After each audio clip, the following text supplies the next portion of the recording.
నమస్తే. పృథ్వీరాజ్ యాదవ్ గారు అరెస్ట్ తర్వాత ఆయన విడుదలవ్వడము ఈ బండ్లగూడ పోలీస్ స్టేషన్ ముందు ఒక హైడ్రామా నడిచింది. పోలీసులకి మధ్య కోఆర్డినేషన్ లేదు, కమ్యూనికేషన్ గ్యాప్ ఉన్నది. అసలు ఆయన అరెస్టే కాలేదు, ఎవరు అరెస్ట్ చేశారని పోలీసులే అంటున్నారు. సో అదేకంగా విమలక్క గారితో మాట్లాడుతూ పోలీసులు చెప్పిన మాట ఇది. అసలు ఏం జరుగుతుంది తెలంగాణ రాష్ట్రంలో? సరే, అదొక భాగం అయితే ఈ అరెస్ట్ల పర్వం ఏంది? 6 గ్యారంటీలు కాదు 7వ గ్యారంటీ కింద మేము స్వేచ్ఛనిచ్చినాం తెలంగాణ ప్రజలకని మాట్లాడుతున్న ఈ ప్రజాపాలన చేస్తున్నామని చెబుతున్న పాలకులు ఏం చేస్తున్నారు? నమస్తే విమలక్క గారు. నమస్తే. మీకు ఎట్లా అనిపిస్తున్నది? అంటే ఎన్నో ఉద్యమాలు చేశారు మీరు, తెలంగాణ మూవ్మెంట్లో చాలా కీ రోల్ ప్లే చేశారు. 10 ఏళ్ల పాలనలో క్వశ్చన్ చేస్తూనే వస్తున్నారు. ఒక రకంగా మీరు వాళ్ళ అధికారంలోకి రాగానే తీవ్రమైన ఇబ్బందులకు మీలాంటి వాళ్ళు గురైనారు. సరే, గవర్నమెంట్ చేంజ్ అవ్వాలని ప్రజలు కోరుకున్నారు, అందరూ కోరుకున్నారు, మారింది. సిచ్యువేషన్లో మార్పు కనిపిస్తున్నదా, ఇంకా వర్స్ట్గా తయారవుతుందా?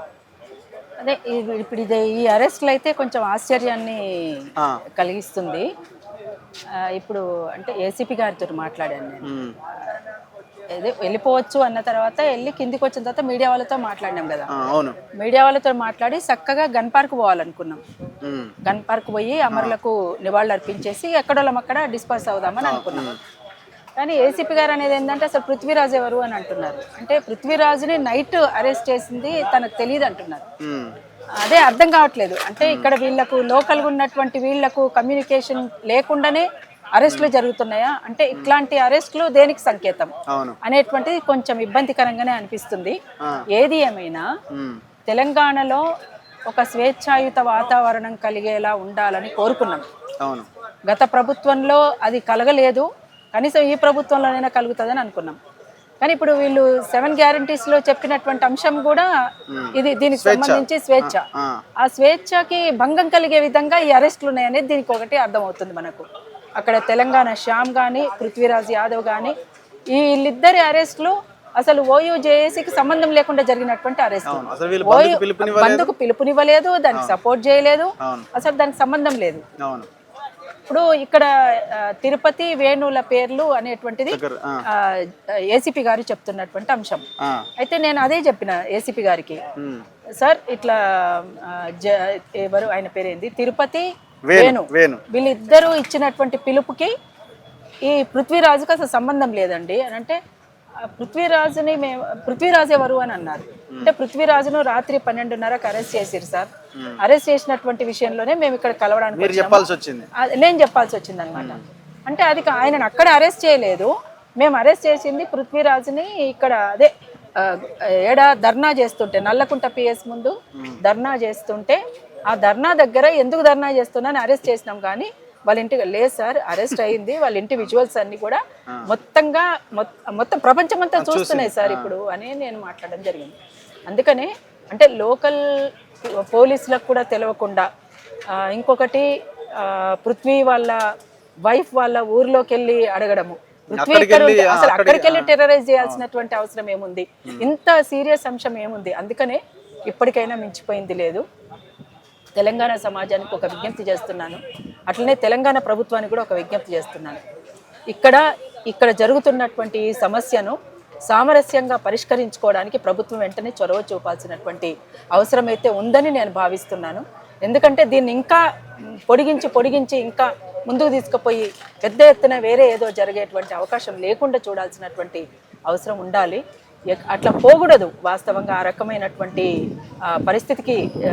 పరిస్థితి చేజారకుండా ఉండడానికి ప్రభుత్వం వెంటనే చొరవ చూపాలని, అట్లనే ఇక్కడ ఉన్నటువంటి మేధావులు కూడా హక్కుల సంఘాల మిత్రులు కూడా తప్పనిసరిగా వెంటనే స్పందించి ఇరుపక్షాలను కూర్చోబెట్టి వాళ్ళ చేత ఎవరైతే మాట్లాడినరో వాళ్ళ చేత క్షమాపణ కూడా చెప్పించాల్సినటువంటి అవసరం కూడా ఉంటుంది. తెలంగాణ వాళ్ళంటే తాగుబోతులని ప్రచారం చేస్తే ఎట్లా, అట్లా సరైనది కూడా కాదు కదా. రజాకార్లతో పోల్చడం ఎట్లా, ఇది ఏ మేరకు సరైంది? తెలంగాణకి అవమానం కదా, అదే తెలంగాణకి అవమానం, ఇది తెలంగాణ పోరాటానికి అవమానం, తెలంగాణ అమరులకు అవమానం. ఇక్కడ ఉన్నటువంటి అనేక రకమైనటువంటి ఉద్యమాలు జరిగినటువంటి ప్రాంతం ఇది. తెలంగాణ అస్తిత్వం కోసం కొట్లాడినటువంటి ప్రాంతం, తెలంగాణ ఆత్మగౌరవం కోసం పోరాడినటువంటి ప్రాంతం ఇది. ఇట్లాంటి ప్రాంతంలో ఒకరా ఇద్దరా ఎంతో మంది పోరాట యోధులు అమరులైనటువంటి ప్రాంతం ఇది. అట్లాంటి ప్రాంతానికి చాలా అవమానకరం. అందుకనే ఇవన్నీ కూడా ఇంకా మరింత ముందుకు పోకుండా ఉండాలంటే వెంటనే ప్రభుత్వం స్పందించాలి, ఇక్కడ ఉన్నటువంటి మేధావులు స్పందించాలి, అందరూ కలిసి కూర్చొని ఈ సమస్యను సామరస్యంగా పరిష్కరించే నిజంగానే మీరు కమ్యూనికేషన్ గ్యాప్ అనుకుంటున్నారా? ఇది రాజ్యం కుట్రలాగానే కనిపిస్తున్నదా? అదే ఇది ఆశ్చర్యంగా ఉంది అసలు. ఎందుకంటే ఒక్కొక్కసారి కొన్ని విషయాలలో లోకల్ పిఎస్ కూడా తెలియకుండా పైనుంచి వచ్చి అరెస్ట్ చేసేటువంటి విషయాలు కొన్ని ఉంటాయి. అది వేరే ఉంటారు. అది ఈ విషయం కోసమే అయితే కనుక ఇంత సీరియస్ గా పైనుంచి వచ్చి అరెస్ట్ చేయాల్సినంత అవసరం అయితే లేదు. అసలు ఏముంది ఇంటెన్షన్ అనేటువంటిది అర్థం కావడం లేదు. అందుకని ఏది ఏమైనా ఇది సరైనటువంటి పద్ధతి కాదనేటువంటిది మాత్రం మేము భావిస్తున్నాం. అరెస్టులను ఖండిస్తున్నాం. బేషరతుగా వీళ్ళని రిలీజ్ చేయాలని చెప్పేసి అటు శ్యామ్ను కానీ ఇటు పృథ్వీరాజును కానీ మిగతా వాళ్ళు ఎవరెవరు ఉన్నారో వాళ్ళకి సంబంధించినటువంటి వెంటనే విడుదల చేయాలని చెప్పేసి. గవర్నమెంట్కి ఏమైనా నిర్దిష్టంగా ఏమైనా చెప్పదలుచుకున్నారా మీరు? ఏ ప్రభుత్వానికి కూడా మంచిది కాదు ఇది. ఇట్లాంటి సంకేతము ఇది ఎటువైపు పోయి ఎటు దారి తీస్తుందో కూడా అర్థం కానటువంటి పరిస్థితిలోకి నెట్టబడేటువంటి అంశంగా తయారు చేస్తున్నారు. ఇది ఎట్లా కరెక్టు అనేటువంటిదే అర్థమైతలేదు. అందుకనే తెలంగాణ ప్రభుత్వానికి నేను కూడా ఇంతకుముందు విజ్ఞప్తి కూడా చేసి ఉన్నాను. వెంటనే స్పందించాలని నేను కోరుతున్నాను. స్పందించి దీనిపైన అసలు మీరు ఏం చెప్పదలుచుకున్నారో చెప్పండి. దీనిపైన ఇరు వర్గాలను కూర్చోబెట్టి మాట్లాడండి. ఈ సమస్యకు ఎట్లా పరిష్కారం ఉంటే బాగుంటుంది అనేటువంటిది మీరు వెంటనే స్పందించాలని నేను కోరుతా ఉన్నాను. థ్యాంక్ యూ విమలక్క గారు. మీరు అరెస్ట్ అయిందే తెలియదట ఏసీపీకి. ఇది పెద్ద జోక్, ఇది పెద్ద జోకు. అంటే మీరు అరెస్ట్ అయిన విషయం కూడా తెలియదట.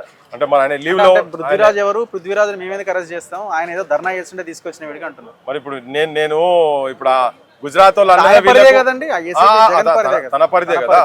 అదే ఇప్పుడు యూనివర్సిటీ వాళ్ళు వచ్చిర్రు, ఆడికి నల్లకుంట వాళ్ళు వచ్చిండ్రు, తర్వాత టాస్క్ ఫోర్స్ వాళ్ళు వచ్చిండ్రు, వచ్చి వాళ్ళని అక్కడ ఆడ పెట్టిండ్రు. నాతో రాత్రి 2 గంటలు ఒక సిఐ నాతో కూర్చొని మాట్లాడిండు. ఒక 5-6 మంది సబ్ ఇన్స్పెక్టర్లు వచ్చిపోయిండ్రు నల్లకుంట పోలీస్ స్టేషన్ లా. ఇప్పుడు మాకు తెలియకుండానే జరిగిందంటే మరి నిజంగా నా గుజరాత్ వాళ్ళు అన్నట్టుగా నేను ఈ పోలీసు వాళ్ళని అనదలుచుకోలే. కానీ మరి ఎవరైనా ఆర్డర్ ఇచ్చిన పెగుకు మధ్య తాగి పండుకుంటుండేవో మాకు ఎరకలేదు. కానీ అట్లా చేసినందుకే మమ్మల్ని మరి అరెస్ట్ చేసి ఇప్పుడు నువ్వు రాత్రి అంతా అరెస్ట్ చేస్తావు, ఇప్పటిదాకా వస్తుంది, బయటకు వచ్చిన మళ్ళీ లోపల తీసుకొని మళ్ళీ అరెస్ట్ చేస్తా అంటావు. ఇప్పుడు ఏసీపీకి మాట్లాడితే పృథ్వీరాజ్ ఎవరని మాట్లాడుతుందంటే నాకైతే ఇది పెద్ద కామెడీలే కనిపిస్తుంది. తెలంగాణ ప్రజలు కూడా మరి ఇది కామెడీయా లేకపోతే ఏంటిది నాకు అర్థమైతే లేదు. మరి నిజంగానే అంటే వాళ్ళ నోట్ల కట్టలు తీసుకొని ఉన్నట్టున్నది, వాళ్ళు జర కన్ఫ్యూజ్ అయినట్టున్నారు. ఓసారి అరెస్ట్ చేద్దామా వద్దా అని. ఒక్కటి కాదు, నేను అదే చెప్తున్నా కదా, సెంట్రల్ టాస్క్ ఫోర్స్ వాళ్ళు మొట్టమొదలు వచ్చిండ్రు. వాళ్ళ ఫోటోలు ఉన్నాయి, వాళ్ళకి అన్ని చెప్తే వాళ్ళు 2-3 ఆఫీసర్తో మాట్లాడినాక వాళ్ళు పోయి మళ్ళీ 20-25 నిమిషాల తర్వాత మళ్ళీ వేరేటోళ్ళు వచ్చిండ్రు. మొత్తం కలిసి 3 బండ్ల రోడ్డు మీదకి వచ్చినాక సుదర్శన్ రెడ్డి నాకు అనిపిస్తుంది ఏంటంటే ఇది ఇద్దరు లీడర్ల మధ్య ఇది ఉన్నట్టుంది. నాకు తెలిసి ఒక లీడర్ ఏమో ఒక టీం ని పంపిండు, ఇంకొక లీడర్ ఇంకొక టీం ని పంపిండు. అసలు పోలీసులకు తెలియకుండా జరిగినట్టుంది ఇది. అంటే వాళ్ళు కూడా పోలీసులే కదా, మరి పెట్టింది ఆ స్టేషన్ లోనే కదా, మరి వాళ్ళే ఈడి దాకా తీసుకొచ్చారు కదా. వాళ్ళే అంబర్పేట అడిదిక్కు మలిపిరు, మళ్ళీ ఆడికెళ్ళి మళ్ళీ ఇడిదిక్కు మలిపి మళ్ళీ ఇక్కడికి వచ్చి బండ్ల కూడా పోలీస్ స్టేషన్ తీసుకొచ్చి ఈడ వారేసారు కదా. ఇవన్నీ తిప్పారు కదా. రాత్రి మా ఇంట్లోకంతా ట్రామా అయ్యేటట్టు చేసారు కదా. దీనిలో ఇంకొక కుట్ర ఏంటంటే ఇప్పుడు ఇది ఎవ్వని తెలియదు, లేకపోతే డైరెక్ట్ వాళ్ళ చేతులలోనే ఇప్పుడు ఈ మార్వాడి గుజరాతీ పెట్టుబడిదారు వర్గాలకు సంబంధించిన స్పెషల్ ఫోర్స్ ఇంట్లో ఉన్న స్పెషల్ టాస్క్ ఫోర్స్ ఉన్నదా? ఇప్పుడు మా మామ దగ్గర పోయి కూడా మాట్లాడిరట. ఆయన పెద్ద మనిషి దగ్గర పోయి నాగారం సూర్యాపేట దాకా పోయిర్రు, నాగారం దాకా పోయిర్రు, లోకల్ పోలీసు వాళ్ళు పోయిర్రు, జీప్ పట్టుకొని కూడా పోయిందట. ఇది ఎక్కడ పద్ధతి రేవంత్ రెడ్డి? ఏం హోమ్ మినిస్టర్ నువ్వు? ప్రభుత్వం క్షమాపణ చెప్తా, అదే రాజీనామా చేస్తావా నువ్వు? ఇది ఎక్కడ పద్ధతి? మా ఇళ్ళ దగ్గర పోయి, మా చుట్టాల ఇళ్ళ దగ్గర పోయి, అత్తగారి ఇళ్ళ దగ్గర పోయి కూడా నువ్వు ఏంది బెదిరిస్తున్నారా మీరు? పోలీసు వాళ్ళు ఏడబడతాడా, ఏ రాత్రి పడతా ఆ రాత్రి నువ్వు పంపించి మళ్ళీ అంతా చూసినాక నాకేం ఎరక లేదని చెప్పి ఈయన మాట్లాడు. ఇక్కడిది ఇదంతా పెద్ద తమాషా లెక్క ఉన్నది, అంతా డ్రామా అయి ఉంటది, అంతా డ్రామా వీళ్ళు ఆడుతున్నది. ఏమో ఇప్పుడు ఈయన అరెస్ట్ చేసిన వాటిగా అని అంటున్నాం కదా, ఇది ఎటుపోతుందో తెలంగాణ సమాజం ఎట్లా రిసీవ్ చేసుకుంటుందో అని చెప్పని నేను కులా చెప్తున్నా కదా. ఈ 9-10 సంవత్సరాల కేసీఆర్ గవర్నమెంట్ లో నన్నైతే అరెస్ట్ చేయలేదు. నేను మస్తు మాట్లాడిన ఆయన మీద, పోయినా చాలా తిరగబడ్డా. కానీ ఈయనకు ఆ అదృష్టం దొరికింది రేవంత్ రెడ్డికి. అందుకే ఇంతకుముందు చెప్పినట్టు జయపాల్ రెడ్డి చెప్పింది నాకు కరెక్ట్ ఆపాదించబడతాని నేను క్లియర్ గా చెప్పదలుచుకున్నా. Thank you very much. So ఇది పోలీసులు ఏం క్లారిటీ ఇస్తారు? ముఖ్యమంత్రి సమాధానం చెప్పాలంటున్నారు. ఖచ్చితంగా సమాధానం చెప్పాలి. మరి ఇద్దరు లీడర్లు ఎవరికి వాళ్ళు నేను ముందు అరెస్ట్ చేస్తా అని సపరేట్ టీంలు పంపించిరా? ఇందులో ఎవరున్నారు కుట్రదారులు? మరి ఇక్కడైతే ఒక పెద్ద హైడ్రామా నడిచింది. అసలు పృథ్వీరాజ్ ఎవరో తెలియదని ఏ పోలీస్ స్టేషన్ పరిధిలో అరెస్ట్ చేసిరో ఆ ఏసీపీ చెప్తున్నాడు. అసలు ఆయన మేము అరెస్టే చేయలేదు అంటున్నాడు. ఇంతకంటే దారుణం ఉంటుందా? ఆలోచించాలి ప్రజలు. చూస్తూనే ఉండండి మన తొలి వెలుగు.